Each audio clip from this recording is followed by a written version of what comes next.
Here we go.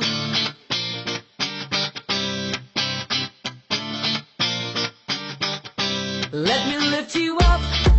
We'll go right to the top. Let the sun come up. Together we can fly. All our hearts collide. Stay here by my side. I say we jump, we fly, we reach out to the sky. And it goes on and on and on and on and on. And we go on and on and on and on. And it goes on and on and on and on and on. And we go on and on and on and on. We're gonna fly high, be alive. Yeah. We're gonna fly high, be alive. We're gonna fly high, be alive. Be alive, Cebu! Be alive, Cebu! Be alive, Cebu! We're gonna fly Be alive, Cebu! be alive. Be alive, Cebu! We're Be alive, Cebu! Be alive, Cebu! be alive. Be alive, Cebu! Be alive, Cebu!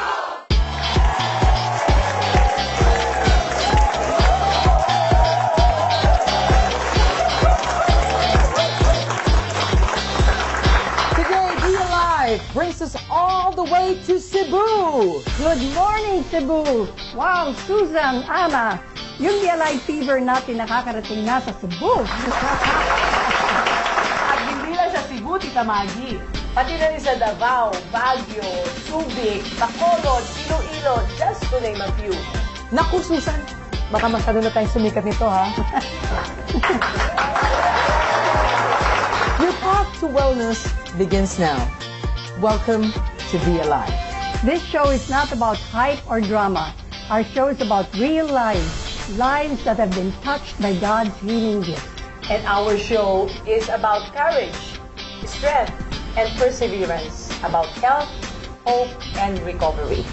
Join us as we view the touching story of 2-year-old baby boy Gerald and his mother Glenn. The struggle of a mother and her baby born with cerebral palsy. My son Gerald dyan, nung pinanganak siya, sabi ng, hindi siya umiyak, so absence of cry. Tapos sabi ng doktor, he has cerebral palsy. Sobra po akong nalungkot nung time na yon nung pinanganak siya. Halos hindi ko matanggap na ganito ang naging kalagayan ni Gerald. Sabi ng mga doktor, rare daw po yung case ni Gerald. Kaya ang advice nila is regular check-up lang po para malaman namin kung anong dapat gawin, kung anong mga medication ang dapat ibigay sa kanya. Nagpunta kami dito kasi gusto po naming i-share yung magandang nangyari sa baby ko dahil sa Lamine9. Yung naglaminay na po si Gerald, marami na pong mga development. So, yung kamay niya na palaging naka-close, so open na po siya ngayon. Tapos, unti-unti na pong bumabalik yung mga reflexes niya. Tapos, na-notice ko po na palagi na siyang naka-smile.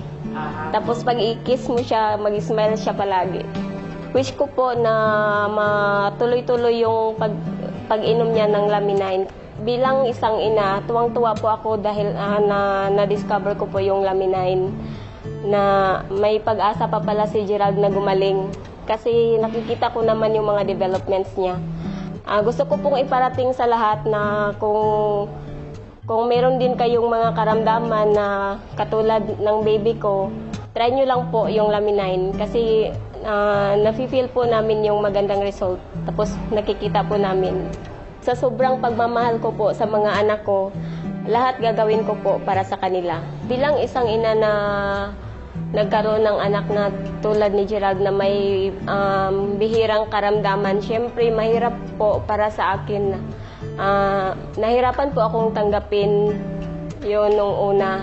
Minsan po tinatanong ko po ang Diyos kung bakit binigyan niya ako ng ganitong pagsubok.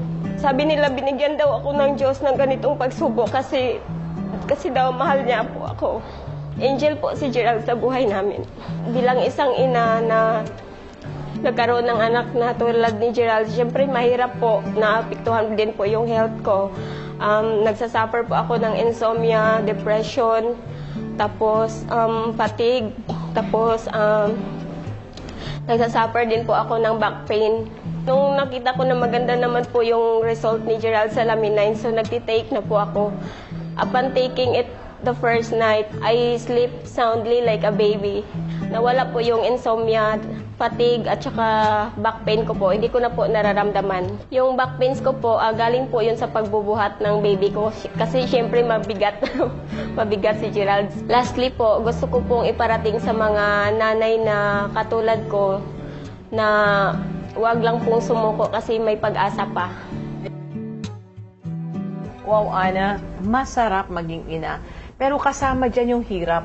Can you imagine how it is to raise a child na mayroong isang kapansanan? Hindi mahirap dahil mag-aalaga ka eh. Mahirap because parang Sakit sa dibdib. Oo. Masakit. No, di ba? Tita Kaya Marie? napansin nyo yung si Glenn talagang umiiyak siya, no? Pero at the same time, habang umiiyak siya, sinasabi naman niya na yung anak niya ay isang anghel. At para bang gusto mo na ikaw yung may sakit noon eh. Ako na, Panginoon ko, ang nandun sa kanyang place, no? Yes. Pero may maganda naman tayong balita. I received an email from Glenn, the mother, na sinasabi niya na yung anak daw niya gumagaling na rin. Kumbaga nagkakaroon ng signs of improvement, no? At pag-uusapan natin yan mamaya sa ating doctor's panel. Sa ating mga televiewers po, ito pong lahat po ng pinapakita namin sa inyo ay sana maging isang inspirasyon na kahit ano po ang problema natin sa buhay, maaring sa kalusugan o kaya sa ating kabuhayan, huwag po kayong mawawala ng pag-asa. Lagi niyo pong buksan ang inyong paningin, ang inyong pintuan, ang inyong puso. Please, keep your doors open dahil God will send you the answer. So sa lahat po na nanonood sa atin po, sana po magustuhan niyo po yung aming palabas. We will be right back with our panel of doctors to explain what cerebral palsy is all about.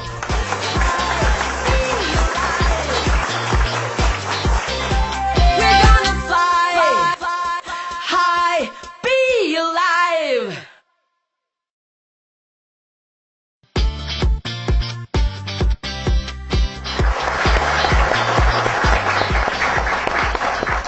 Welcome back, doctors.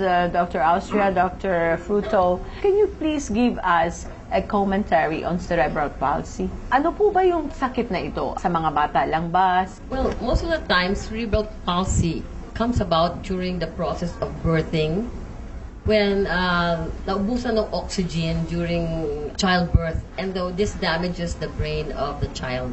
In an adult, it's called probably stroke. No? But when during this time of birthing, na compromise yung blood supply ng baby during birth due to delivery, nadadamage yung brain niya. So, during sa panganganak. Yes. So bakit po nawawalan po ng oxygen yung brain ng bata? Naiipit po ba? Ano ba Yes, it's a complication of the delivery system. No? Sometimes the mother bleeds, mga ganon. Different reasons why. So, then, does the child feel the symptom immediately after pagkapanganak? Normally, you would see that, nagkakaroon na kagad ng neurologic deficits. Kasi the brain, it only takes a few minutes to destroy the brain. Tama. The child is now recovering, no, from the cerebral palsy, meaning ang sabi po ng nanay is nagbubukas na daw yung kanyang kamay at nagbubukas na daw yung kanyang mata. And another po, yung bata ngayon, pinapaliguan, nakakaramdam na rin ng sensation. So, ibig sabihin po ba, pag ang bata ay may cerebral palsy, wala pong pakiramdam yun? It all depends kung anong part ng brain ang na-damage. Ayun. Meron ho ba tayong study na yung life expectancy ng mga taong may cerebral palsy? You can have a damaged Brain? mentally retarded until they get old, no? So, hindi naman lifespan, but it's really more of the quality Of life. of that child. Yes. Kaya may pag-asa pa ba na makalakad yung bata? There's really no known Doctor, yes. cases on that. Pero as we see, because of the profoundness of Lamin-9, there's a possibility because of the presence of FGF and the glutamate and the glycine amino acid. What is the prognosis for the child? Before the advent of Lamin-9, talagang mga cerebral palsy, even in the United States, there's really no known cure. Although Lamin-9 is not a cure or a treatment for any disease, but because it is a health mechanism that increases the health integrity of the body, especially because of the presence of the FGF. Kasi ang FGF po, what it does, it will take in place the missing link or yung yung nawawalang bahagi ng brain function, the genes, FGF will ask them, take the place of this neuron gene and perform its function. That's the most fascinating thing about laminine. Yung FGF, it stands for fibroblast growth factor. So, yung laminine natin, it comes from the fertilized egg before it becomes a chick. So, the laminine has all the amino acids, and then the fibroblast growth factor will direct the amino acids to become different parts of the chick. So, imagine, especially it's pag, in any embryo, ang unang-unang dinidevelop brain. So, if the fibroblast growth factor can direct the unborn chick to develop a whole chick, including its brain, its eyes, and everything. What is the possibility of it telling a child with cerebral palsy that is already formed, can you repair this brain? That is the potential of the fibroblast growth factor. Kasi it can tell the chick, make a brain, make a heart, make a kidney. Why can't it tell the brain of the child to do repair? There is no known other source of FGF except... Especially on the food source. Exactly, no? especially in the food source. On the food source, only Life Farm Global Network is the one that produces or distributes FGF because it's present in our product. In fact, Japan is only starting to develop its FGF right now. I think there's one in the United States, but it's very, very costly. Yun po yung difference natin sa mga stem cell infusion as opposed to the stem cell therapy supplements. Yung mga infusions po, like what I had, there was a missing link. That's why from stage 3, it went down to stage 1, and it stagnated at stage 1 because there's a missing link. And the missing link was the FGF growth factor. By the way, Susan, Dr. Fruto was a leukemia survivor. If we can have the doctors describe what laminine is. Laminine is a health mechanism that increases the health integrity of the body. Like, physicians are not healers. Your body has its own healing mechanism, and our job is to activate and reactivate the body's healing mechanism. Before the onset of laminine, there was really no known health mechanism that we can use. Now, with the advent of laminine, we have now completed the mechanism that we need to help the body heal itself. Wow. So, Dr. Laminine is more than a food supplement. Well, actually, it is a proto-functional food. Food per se will not really heal or treat any disease because once you cook the food, all the nutrients dissipate. Okay. The beauty of the product that we have, it is a proto-functional, it's a most complete food that we can ever take without altering its original state. I agree with Dr. Fruto that the beauty of laminine is it's the completeness of the nutrients. See, he talked about how just stem cell infusion did not do the trick in his case. Why? Even if you have the stem cells to stimulate the repair of the body, you do not have all the ingredients because it's not complete with all the amino acids. Wow. Okay? But with laminine, you already get the fibroblast growth factor, plus you get all the complete amino acids. So you have both ingredients. And you have the building blocks to build it, and you have the director to tell the building blocks what to build. And the director is the fibroblast growth Yes. factor. So, in the same token, just like with the cerebral palsy, how does laminine address hypertension and ulcers? Because of the different ingredients are complete nga ang laminine. So it has the potential to produce what the body needs. In hypertension, pwede siyang, you have the amino acids, for example, arginine. Arginine can become a natural, yung vasodilator, nagpapaluwag nung diameter ng artery para lumuwag yung daloy ng dugo. Okay. It also has the potential that it will make enzymes in your body which will make digestion better pagdating sa mga ulcers and stuff like that. It has the potential, aside from to make like, for example, N-acetylcysteine, which are natural detoxifiers of the body, which helps the body cleanse itself from yung mga causes ng aging, no? So in the process, nag-i-improve ang blood pressure, nag-i-improve yung collagen. And the collagen. At saka precursors daw siya ng glutathione. Ano ibig sabihin ng doctor? The glutathione is the number one detoxifier in the body. Going back to our cerebral palsy patient, ganyan din ang nagiging problema ng mga autistic children. There are actually, because of the environmental toxins, nabablock nila ang mechanism ng pag-detox ng brain because nabablock ang glutathione process in the brain. Oh, I see. The whole metabolic pathway already in the brain, alam nila yan. So if you have things that will clean up all those toxins in the brain, you can make the brain function better. Okay? That's one. Yan ang role ng glutathione. And then you can make the neurotransmitters work. Kasi yung amino acids, all the neurotransmitters are made up of amino acids. They are called peptides, you know? So you put the blocks together, gagawa ng peptide for the brain to communicate, the brain cells to communicate with each other. And I think it has a very good potential kasi I've seen cerebral palsy patients who improved just by giving them high-dose oxygen through hyperbaric oxygen. Yes. What else if you give them fibroblast growth factors and amino acids to repair the body? Kaya pati yung massive stroke recovery at saka yung sa Alzheimer, yung ulyanin. Ako, nakakalimutin na ako noon. You know, yung asa yung susi ko, yung ganun ba? Tapos ngayon, naaalala ko na lahat. Kaya po yung mga may utang sa akin. You should encourage everybody to take Lamine on a daily basis. Kasi Alzheimer's most of the time is very hard to cure. Tama. You want to prevent it. So, uminom na kayo bago pa kayo ma-Alzheimer's. Kasi pag nag-start na yun, start na yun, mahirap i-regress. Pero at least kung uminom kayo pag start, mas-slow down nyo yung progression. Ang gusto ko kung uminom niya yung asawa natin para wag mo nilang makalimutan yung pinangako nilang pagmamahal sa atin. One question pa, Doctor. Paano po it passes through the acids of the stomach? During the process of the proto-embryonic stage, ang ginamit pong proseso dyan is the dry freeze process. Ibig sabihin, the components, each mechanism of the product, yung pinaka-cell, nabalutan na yan ng protective covering. So kahit itimpla mo yan sa mainit na tubig, it's not gonna break down. Kahit pag nilunok mo yan, habang pumupunta yan sa digestive system natin, bago pa po yan pumasok doon because of the nanotechnology that was used in creating it, it is immediately absorbed by the body, so hindi na nadadamage. And then with the presence of the proto-embryonic stage and the OPT9, which is absent in any human body, and the fibroblast growth factor, yung OPT9, kinukuha na niya ngayon yung mga nutrients ng katawan natin, and it is being delivered to the parts of the body where it's needed the most.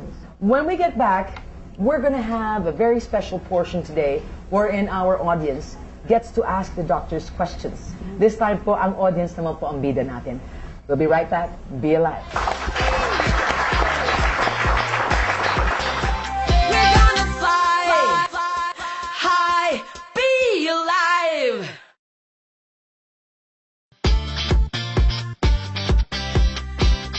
Ako si Chris Tundag from Cebu. Ako experience before is hyperacidity. Nagutman ko, nakalimot ko kaon sa oras. Pumaya talaga ako that time. Nung friend ko may nag-share sa akin na magandang product for the past 7 months, 6 months, even a single attack ng hyperacidity hindi na nag-occur. Even makalimutan kong kumain, I feel great. Okay talaga yung laminay na na-take ko. I'm Paolo Domingo. 5 years ago, I started to experience extreme headache. So I took a lot of pain relievers, but little did I know, hypertensive na pala ako. My blood pressure at the time was 210 over 120 something. And the doctor advised me to take medication. 5 months ago, my friend shared this product to me. And then for almost 2 weeks, I noticed that I experienced no more pain up until now. My blood pressure got up to normal. We would like to introduce to you the president of Forever Rich Philippines Incorporated, Mr. Leon Katz, who's here to answer some questions from the audience, including our panel of doctors. What if the person has an allergy with an egg? Can they take Lamine? The answer is yes. Because of the presence of amino acid histidine, which produces antihistamine into the body, eventually it is going to be corrected. You take 1 capsule, let the allergic reaction come out, stop using Lamine for 5 days. Once the allergic reaction is out, drink it again. Let it come out because little by little as it comes out, paunti po ng paunti yung allergic reaction hanggang sa wala ng allergic reaction na lalabas sa katawan. Wow. We have another question. Sige, ma'am. Itatanong ko lang po, Doc, kung pwede po yung Lamine sa bata, lalo na po yung 4 years old, kahit po walang sakit. Yes, last year, December 15, the International Red Cross released a medical alert stating that a child upon birth contains 250 toxins found in the umbilical cord transferred from mother to child. And 126 of those toxins are brain toxins. So, ibig sabihin, hindi pa pinapanganak yung bata, toxic na. So, how can we help correct that problem? According to our great doctors in the United States, this has no contraindication. So, pwede po itong inumin. Even a pregnant woman after the first trimester can start taking Laminine. So, kung nasa tiyan pa ng nanay, pwede na mag-Laminine. How much more yung bata na bagong panganak, kailangan ma-detoxify kagad natin. So, pwede po siya. We always start with half a capsule or 1 capsule depending on the severity of the health issue. Doc, yung kasama namin sa church, she has breast cancer, stage 4, and paano give her Laminine and how many capsule? Actually, walang problema magbigay ng Laminine. Original studies of Laminine was made for cancer patients, no?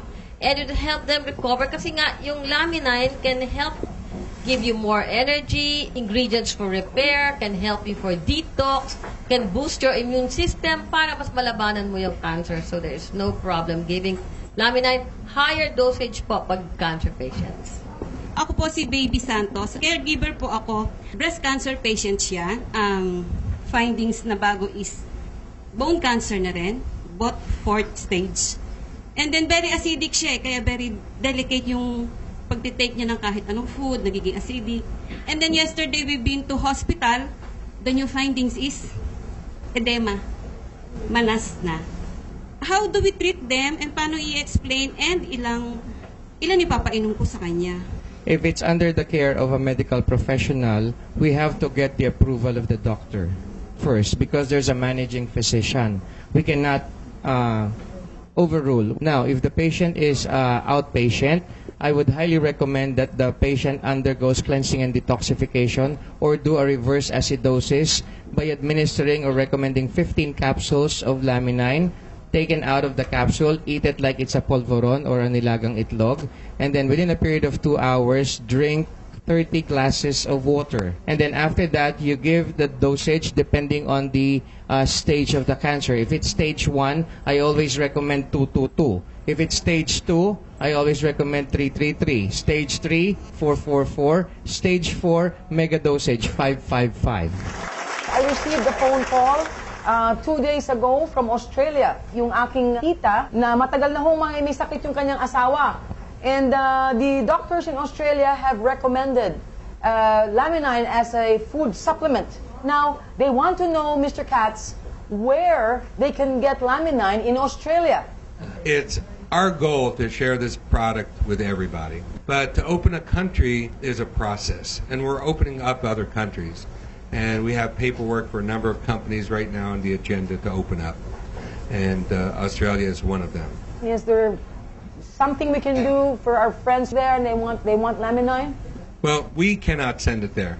But if they want to purchase it here, and if they get to wherever they go, be it there or Europe or whatever, they can do that. And I can tell you that people from Kuwait and Dubai and everywhere, Africa, come purchase this product and take it with them. And that is actually precisely why we Filipinos have to be very, very happy, no? Kasi po, nandito na ang Laminine.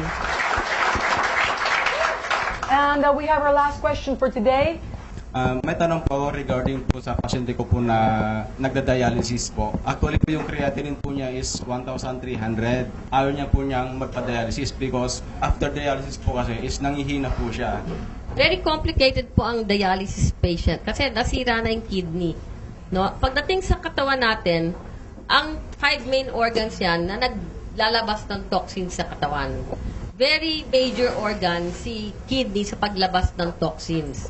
Lalo na yung mga pasyente na dialysis, ingat na ingat ang mga nephrologist na tumaas ang mga protein niyan sa diet. Kasi pag tumaas ang protein niyan sa diet, hindi nila mailabas ulit, mas nagiging toxic sila. Pero kung yung Laminine natin, ginamit yung protein dahil sa pag-heal, pag-repair ng katawan, hindi na yon lalabas sa kidney kasi nagamit, na-utilize na nung katawan, yung protein na yon at hindi na ilalabas. So, very big potential na hindi siya makaka-damage sa kidney.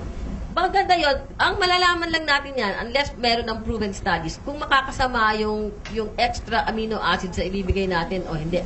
Ang pinakamagandang is to go slow kasi meron pa rin siyang potential na i-repair niya yung kidney. Doc, alam mo ba, Doc, na si Leon went through renal failure? Di ba? Oo. So, Leon is one proof na pag naka-acute renal failure ka, uminom ka ng Laminine, di naging toxin yung protein na inom mo. Kasi yung protein na inom mo, na ginamit sa pag-repair ng katawan. Mr. Katz, can you just say what Laminine did for you? I believe it's what saved my life. I was in ICU for 7 days because of the severity of it. They gave me dialysis 2 times. And one of the main ingredients that they were giving me in the hospital was so funny. The most expensive ingredient they had was egg protein. Egg protein. This huge bag like this that they were giving me 24/7, but I was still sneaking in my Laminine. And when they finally released me from ICU, then I was in the hospital. They wouldn't let me go because of the toxins in my body still. So 3 days later, they let me out. So I de-admitted myself from the hospital and walked to the office. And but I felt great. And subsequent tests of my kidney, everything functioning perfectly and normal. So. Wow, We're gonna fly high, be alive.